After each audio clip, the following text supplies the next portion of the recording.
Welcome to Local Everywhere. I'm Cynthia Pooler, and my guest today is Jayson Simba. And Jayson is with New York Festival Festival of Cinema NYC. NYC. I'm so sorry. So tell us a little bit about your festival. So, Festival of Cinema NYC is a 10-day film festival event out of Forest Hills, Queens. We've been around since 2017. Back in 2017, we started as the Kew Gardens Festival of Cinema. We did that our first year there. It was a huge success. We had a huge turnout. The community really got behind us and our cause, our mission, and all that good stuff. And that first year, we had about 3,000 people come out. That actually made headlines.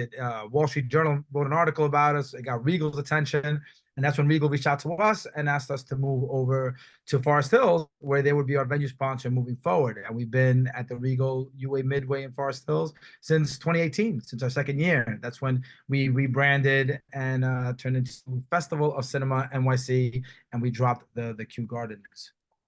Yes. So Um, I'm sorry, go ahead. Oh, I was gonna say so. What we focus on is really building a bridge between community, artists, film, and advocacy through a film exhibition. We show the work of emerging, upcoming artists. So you won't find any or many big time Hollywood films. Every now and then, last year we had an invited guest. This year we also have an invited guest, but they still come from independent film roots, even though they've made a success out of their career. But yeah, that is what we focus on. So we don't have a theme per se. We show everything: feature films, short films, all genres: comedy, documentary, drama, horror, action, sci-fi.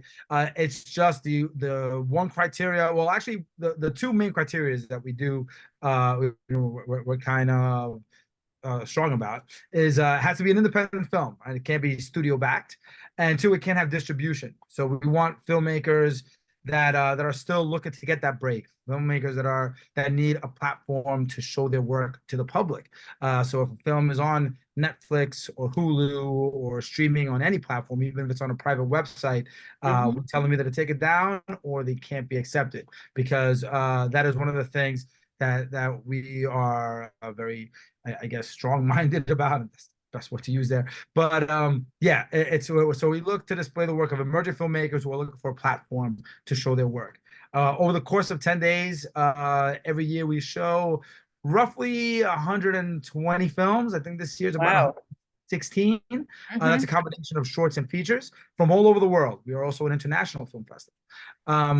So there's the films going on. Those all play at the Regal Midway for 10 days from August 2nd this year, from August 2nd to the 11th, actually to the 10th, because the 11th is our award ceremony.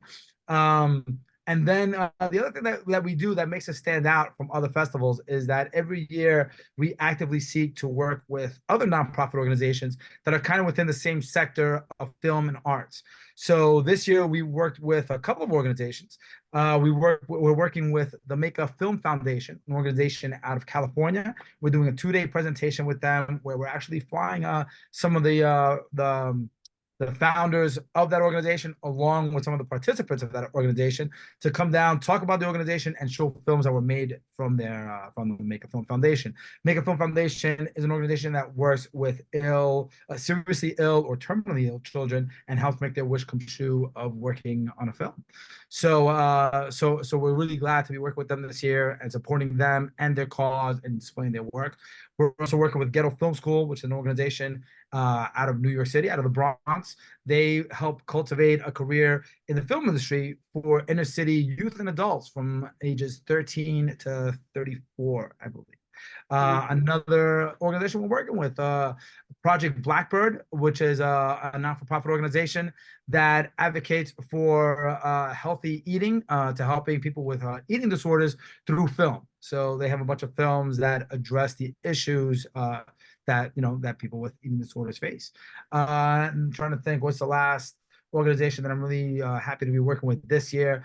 This year we're working with an art organization called See Me, and they sponsored our our poster design contest. Each year, we stopped doing it, I think, in 2019, actually. So we only did it for the first 3 years. But we used to do a poster design contest for the official poster that year's festival, and we returned to doing that this year with CME, an art organization out of New York City, and we will be displaying the top 10 submitted designs along with the winner and some other original pieces at our filmmaker gallery, Yant Tattoo Studio in Forest Hills.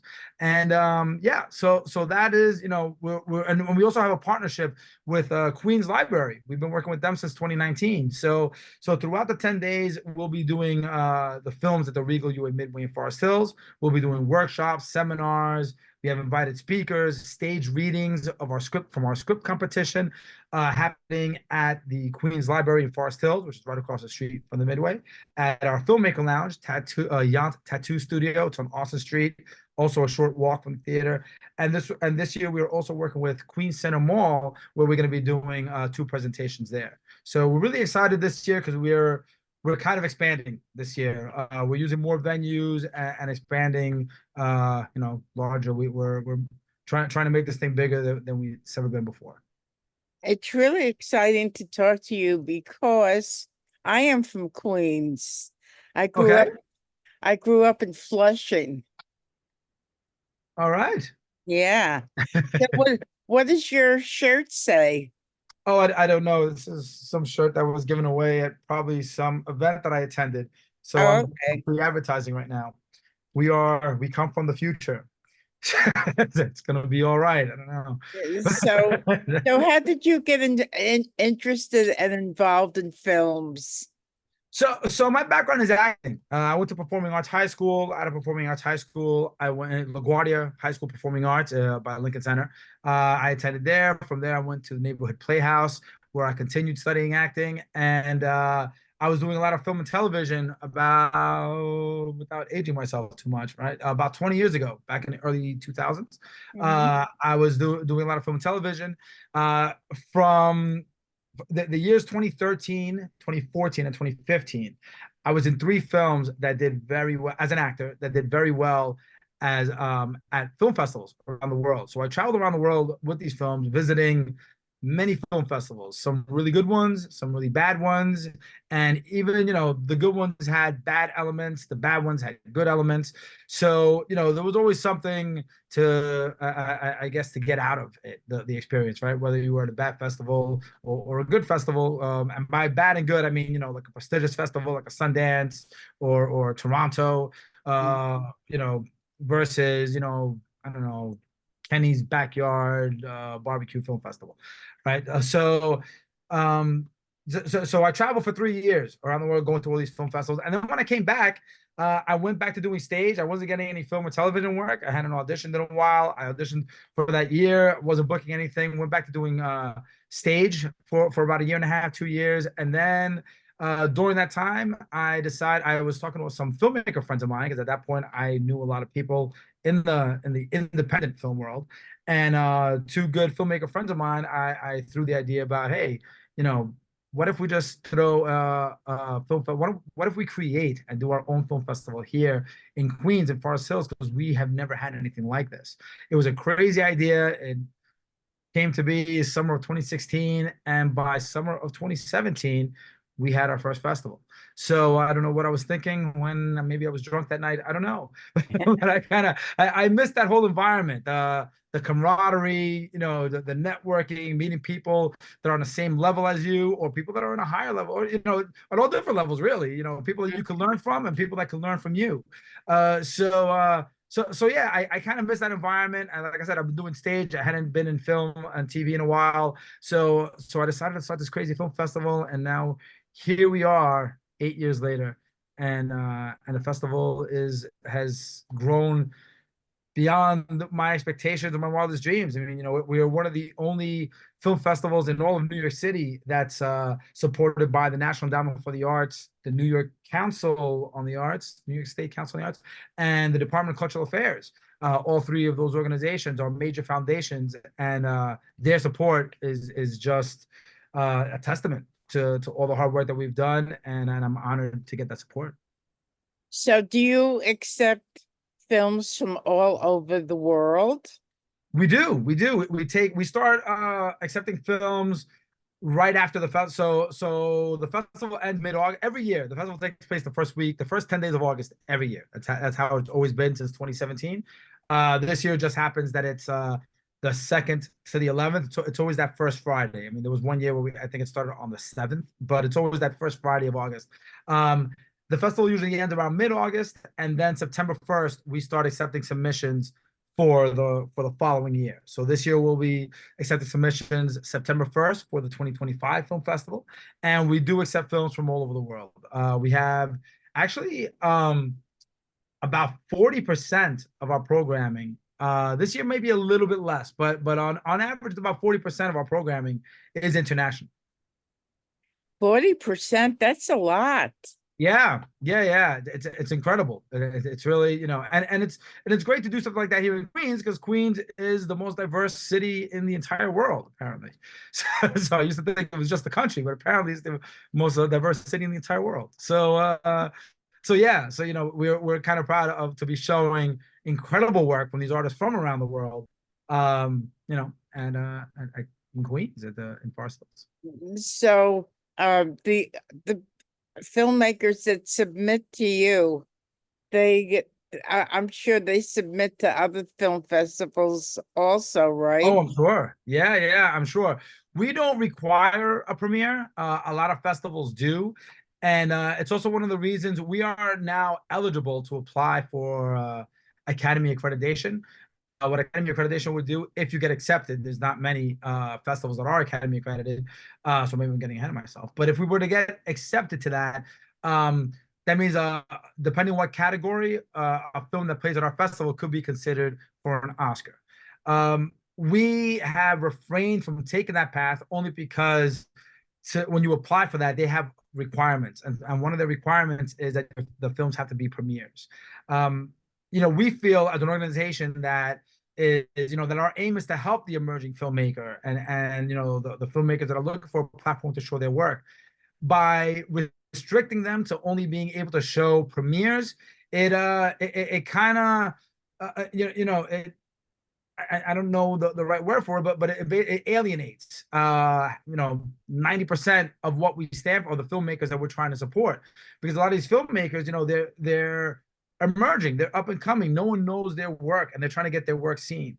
And when a film festival puts that limitation on you, oh, we can only play your film if it's a premiere, then if the top festivals all require that, then that means you could only play in one festival. And then, and other problems arise, because then, let's say you get into 3 of those festivals, which ones do you accept, right? Because you can only choose one, and then you have to turn the other 2 down. And that's never a good feeling either. When a festival wants to play your film and you have to tell them, no, I'd rather play them at this other festival because, for whatever reason, they're better, more visibility, or whatever fantasy the filmmaker may have about that particular festival. So to avoid all that, we accept films. I think the limit is about 3 years. Films have to be produced within the last 3 years, or I think completed in the last 3 years. So, for example, like the films that we play at this year, nothing had been done earlier than 2020. So all the films this year are, 2020, actually 22, 23, 20, yeah, 21, 22, 23, I believe. Yes, because we're 24 now. And no one was really making any films in 2020 anyway. But yeah, we don't require premieres. That is one of the things that we're proud about, because again, we want these filmmakers to get as much visibility. We want to promote their stuff. We want to get their work out there. We want to help them, create a career for themselves. And by putting those kind of limitations, the premiere, you can't show your film for whatever reason, you're holding them back. You're actually doing the opposite of trying to help their career. You're kind of, yeah, just like not helping them at all. So do you anything that's submitted to your organization, do you watch? And if something that you see is you totally don't like, do you tell the filmmaker, I'm sorry, but this is not the venue for you? So the way it works, we have a review committee, right? So we have about five of us that watch films. Every year we get a different review committee. I personally watch every single film that comes to us, because I just want, sometimes a reviewer will base their review on personal tastes, right? Instead of on the merit of the film. So I like to be able to discuss that before we reject or accept the film. When we obviously can't play all the submissions that we get. We only have room for 120, about 120 films, and that's really pushing it to the max. We try to keep it at about 110. So yeah, we get over 500 submissions. There's definitely not room for everybody. So sometimes right off the bat, a film can't be accepted because of technical issues, right? Either the film is the picture is blurry, or the sound is no good, or so those right away we can't accept those, because we can't play a film that has any kind of technical issue that would keep the audience from fully enjoying the experience. Mm-hmm. But in terms of the quality of the film, all the reviewers watch it, including myself, and then we will discuss why or why not that film should get accepted. And sometimes we end up watching these movies several times before we come to the conclusion, or a decision rather, of which films make it. This year, actually, as in previous years, every year it's been getting tougher and tougher, because the quality of the films I've noticed have been getting better and better.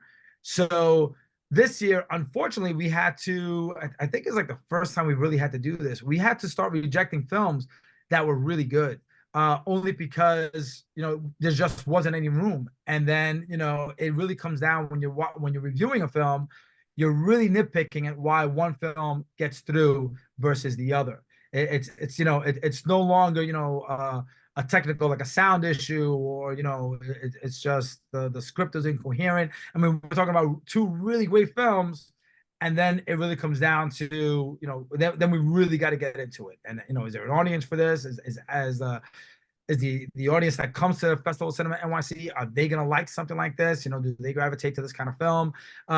There's a lot of decisions that need to be made when you have that many good films. But yeah, we had a filmmaker recently that reached out that we rejected. So we do send out our rejection letters, and we send out the acceptance letters. When we rejected them, most of them are good sports about it. They understand it's a business. It's like, as an actor, when I would audition, even for friends of mine that are filmmakers, and they wouldn't give me the role, I wouldn't cut them off as a friend. Like, I understand it's a business, and you're looking for whatever suits your interest best, right? But we had a filmmaker that reached out to us and asked, why wasn't his film accepted? And not in a rude way. He just wanted to know. He wanted constructive criticism, so that maybe he could work on another film that would cater more to what we're looking for. And I looked through the reviews, what not the notes, rather, the reviewers gave. I actually went back and watched a bit of the film again just to refresh my memory. And then when I looking through the notes and watching the film again, I told her, I was like, look, to be honest, your film, there wasn't really anything wrong with it. It was actually a pretty good film. It's just that the competition was really tough, and at the end of the day, it just came down to which film we thought would cater to our audiences more. And that's the only reason you didn't get accepted, was because we just didn't have the room for your film. But your film was, I even told them, had this been submitted to us a year or two ago, it would have gotten in. But unfortunately, the competition is getting tougher and tougher. So I mean, that's a good thing and a bad thing. It's everyone needs to step up their game. So hopefully, filmmakers will learn from that experience, and make better films, work harder, to Are more people creating films now than they have in the past? I mean, I couldn't speak to, on behalf of the entire filmmaking world and community. So I don't know. I couldn't answer that. I don't know if more people are making films. I mean, we're in a time right now with technology. It's gotten to the point where anyone can make a film, and I Right. think that's led to an influx of people picking up their cameras and thinking they're a filmmaker. Unfortunately, it doesn't really work that way. That's like me picking up a scalpel and say, "Hey, ready to do an operation." Here's my camera right here. Exactly. But there's just much more to filmmaking than just a camera, right? So, Right. you have to know the technical aspects of it. You got to know how to tell a story. So, just going out and buying the latest iPhone, Samsung, whatever, and shooting something with your friends doesn't make you a filmmaker. Really study the craft, really understand how to tell a story and how to capture the audience's attention. That is a skill and something that I think needs to be worked on. Hmm. So, did what stands out in your mind? What's something that you saw that said, "Oh, wow, this is really wonderful." Tell us about the films that really move you. I mean, so I can't point out a film, any individual film specifically, because that would be unfair to every other filmmaker. But there are some films that I'll watch and that are really moving. Some that'll bring me to tears, some that'll give me goosebumps. So it's not to say I'm very proud of the selection that we do every year. This year, especially, I think we have one of probably the strongest lineup that we've had. I know I say that every year, but my God, it feels like every year the lineup just gets stronger and stronger. So I want to say every filmmaker that we've accepted this year, every film that we're playing this year, really, they're really very well made. They're very powerful films in their respective category, meaning their genre and however the film is made. Wherever that film falls, rather. But you know, there are films that definitely are touching films that I'm like, wow, this is incredible and made by an independent filmmaker who raised funds. That even adds to the wow factor. But yeah, without mentioning any films specifically, there's plenty of films that come across our submission platform that just blow me away. Whether it's the story, the acting, the combination of everything, the direction. There are films that I've come across that really, really have blown me away. And it's changed your perspective. I mean, no, I've always had faith in filmmakers and good filmmaking, so it hasn't really changed my perspective. It's it just it assures me that there are still good filmmakers out there, despite the influx of Hollywood blockbusters and everyone saying that movie theaters are dying and studios shutting down and all that craziness. There's still a chance, because when I'm looking at the work of these emerging filmmakers, these guys that are not working regularly in Hollywood, not working at all in Hollywood, or even in the smaller independent companies, but they're good. They're really good. So, despite people saying, oh, Hollywood keeps doing remakes and, whatever's put out there, right? Because that's kind of the business side. That's all about making money. But when it comes down to the actual craft, the art of filmmaking and making a really great film, I have hope. So watching all these films assures me, it's like, this industry isn't really going anywhere. I know everyone's talking about everything's going streaming and theaters, are going to be extinct soon. But I think as long as there's independent filmmakers, people that love the craft of filmmaking and pursue their passion, I don't think we're in that much trouble, at least not yet. So, streaming seems to be the thing now. And movie theaters, people don't go to movie theaters as much as they used to. Is it going to be a hybrid situation where people will look at streaming and go to theaters? What's your opinion? I see. Personally, for me, I would never ever go the streaming route, the hybrid route. I know a lot of festivals did that as a last minute kind of Hail Mary type thing during COVID, right? Because theaters were shutting down, and we were like, well, how do we get people to watch our films? And then all of a sudden, everyone was online. For the record, we did not go online. We were one of only, I think, 5 festivals in all of the Northeast that had an in-person festival. Um, and that's a whole other story. But I think if you look at the trends now, um, a lot of festivals stopped doing the online streaming. They did it in a time of need when it was like one of their last resources and chances to get their films out to have a festival, so to speak. But I don't see that becoming the norm. I think maybe festivals may have a special selection of films that they put online for people who can't make it to their festival. But I don't see that. I don't see a full program guide going online.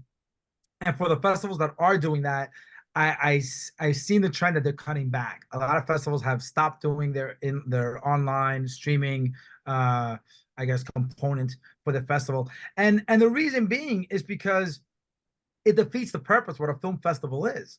I mean, film festivals were designed to give a platform to these emerging, filmmakers or even, established filmmakers. But film festivals were designed as a platform to get your work seen, to build buzz, to, give people who don't normally have the opportunity to approach these filmmakers and connect with them, in person, one on one, to their face, right? You don't have that opportunity a lot. That most of the time you'll see people, on screen on I don't know, entertainment.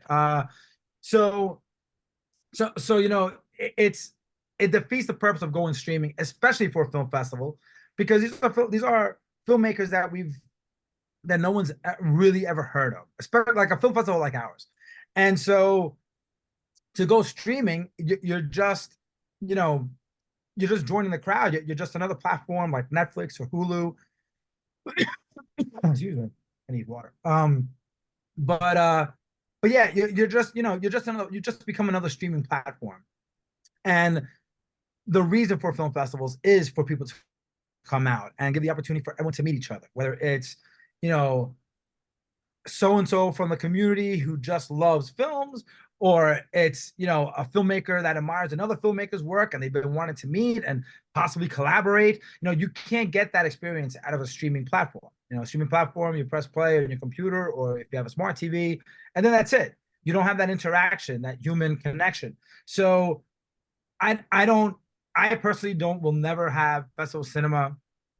I mean, I guess under really dire circumstances, I shouldn't say never, but if it were up to me, and it kind of sort of is at this point, um, I would never put this festival online streaming. And I know a lot of people are disappointed about that, but I don't know what to tell you. Go on Netflix. But yeah, and I would hope and wish that a lot of film festivals would remove that aspect as well, because there's already a lot of streaming platforms and they're already catering to the big blockbuster films. So, what's the point? What's the point? Just I think these big Hollywood blockbusters, that most of them are either remakes, rehashes, or I don't know, some big special effects spectacle. Obviously, they're making money, right? They're out there. They're still being made for a reason, but they're also taking over the streaming platforms. So it would be great to have an exclusive platform for emerging filmmakers, and I think that's where film festivals come in. To give an opportunity once again to attendees and filmmakers to connect face to face with one another, learn more about each other, possibly collaborate. All that good stuff that comes with an in-person experience. It sounds like it's pretty exciting what you do. You're not only meeting new people, but you're discovering their perspective, their art. That's wonderful. Yeah, absolutely. It's one of the greatest things that I hear from the filmmakers that attend our film festival is how much they admire the work of the other filmmakers. So we've had numerous times that someone's on the red carpet and they're being interviewed about their film, and in the middle of the conversation they'll say, wait, I'll continue talking about my film. However, I need to mention so and so's film, or the film that I just whatever that played yesterday. Because it just goes to show you that this whole the filmmaking world, the artist world, it's really a collaborative system, and we're all on the same level. We all need to be supporting each other. So for me, the most exciting part is seeing filmmakers appreciate the work of other filmmakers, as opposed to my film is better than theirs. I don't think I've ever seen that attitude ever. So the filmmakers that you accept and show their films. So it's not like a competition among filmmakers. It's a collaborative experience, right? I mean, yeah, yes and no, because we give awards, right? So here I am contradicting myself. We do give awards. We have a jury that watches films and awards the films. I mean, every film festival does that. It's just like a nice little added touch. Everyone loves to walk away with some kind of award, some kind of recognition of their film. So in that respect, it is a competition. But in the whole scheme of things, right? We're not making films to compete with each other. We're making films because we love the craft and because it's something that we're passionate about. And that could be said about any profession, right? Or especially anything in the arts. Like painters don't paint because, they're trying to be better than Picasso or become, the next Rembrandt. It's Right. just, they paint because they love it and because they're passionate about it. And at the end of the day, filmmakers who are artists should be making films for that reason. Same as actors or like again, any art category, musician, singer, dancer. I think the only person they should ever be competing with is with themselves, so that they make, so they're always challenging themselves and keeping their ideas fresh.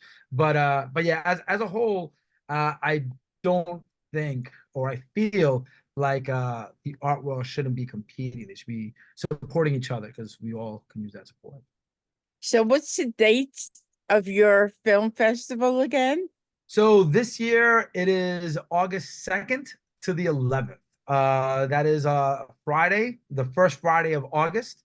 We have a kickoff party on Thursday, the August 1st, with one of our bigger sponsors, Resorts World Casino in New York City. We're going to be doing a party there. But the actual opening night film, which follows a reception, and then the film is actually followed by an after party. That starts on August 2nd, which is a Friday. And it runs through, we'll be playing movies daily, starting at around 12 p.m. each day. You have to check our schedule. I think there are some days where we'll start a little bit later. But for the most part, we'll be playing daily blocks up until Saturday, August 10th. Our closing night film, I believe, starts about 8:30, and that's also followed by an after party. And then we have our award ceremony on Sunday, August 11th. So technically, the festival ends on the 10th. That is our closing night film. And August 11th is just a big celebration, kind of Golden Globe style, where we do a big dinner and there's a stage and we're presented with awards and there's music and it's just a really good time. We're just celebrating, the experience of the festival. So that's it. Yeah, August 2nd to the 11th in Forest Hills at the Regal Midway on Queens Boulevard off 71st Continental Avenue. And you can follow all our social media at Fest of Cinema NYC. That is the same hashtag or whatever the handle on Instagram, Facebook, and Twitter, X. We're also on YouTube. If you want to watch some of our videos from the red carpet, you can see our stuff on YouTube. But Fest of Cinema NYC is our social media handle. But if you go to our website, www.festivalofcinemanyc.com, you can see more of our festival, what we're about, pictures from past editions. You can see video. You can see the jury. You can learn more about this year's jury. And you could also buy tickets, apply to volunteer, apply for press accreditation, all that good stuff. That's all on our website right now. But yeah, festivals August 2nd to the 11th in Forest Hills, and multiple locations. Our workshops, seminars, and all our free programming is done at the Queens Library, our Yon Tattoo Studio, our Filmmaker Lounge, and at Queens Central Mall. This is terrific. I really admire what you do. I think it's important to get people who have a perspective that they want to get out there. And a venue like a film festival is a great way to do that. Oh yeah. I mean, absolutely. Forest Hills hasn't had anything like this in years. After doing a little bit of research, there used to be the Queens International Film Festival, probably about 35 years ago. So there hasn't been anything like this and of this scope in Forest Hills ever, if not in a long time. Mhm. So you've been listening to Jayson Simba. I'm Cynthia Pooler.